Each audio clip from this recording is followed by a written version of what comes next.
मियां शहबाज शरीफ के वज़ीर आज़म बनते ही सब्ज़ियाँ सस्ती हो गईं। नए पाकिस्तान में 120 रुपये किलो बिकने वाली सब्ज़ियाँ पुराना पाकिस्तान वापस आते ही 20 रुपये किलो बिकने लगीं। मज़ीद तफसील वकास हुसैन चौहान की इस रिपोर्ट में। जी बिल्कुल, मेलसी के नवाही इलाका मित्रों में सब्ज़ी के सस्ते बाज़ार कायम, मुस्लिम लीग नून जिंदाबाद के भी नारे। इस मौका पर सब्ज़ी फरोशों का कहना था कि गरीब बहुत मुश्किल में है और जब से शहबाज शरीफ ने हलफ उठाया है सब्ज़ियाँ सस्ती हो गई हैं। भिंडी, तोरी, करेला, हर सब्ज़ी 20 रुपये किलो की भी आवाज़ें। गरीब आवाम का कहना है कि जैसे ही पुराना पाकिस्तान वापस आया है वैसे ही सब्ज़ियों के रेट भी नीचे आ गए हैं। आवाम ने शहबाज शरीफ का शुक्रिया भी अदा किया और कहा कि हमें इस हुकूमत से बहुत सी उम्मीदें हैं कि नून लीगी हुकूमत महंगाई में पिसी आवाम को ज़रूर लिफ्ट फराहम करेगी।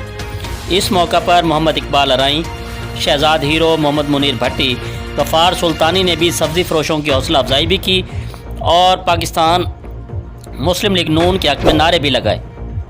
जी कैमरामैन टीम के साथ वकास हुसैन चौहान, एशियन न्यूज़ मित्रों। मज़ीद खबरों और अपडेट से बाखबर रहने के लिए देखते रहिए एशियन न्यूज़ HD।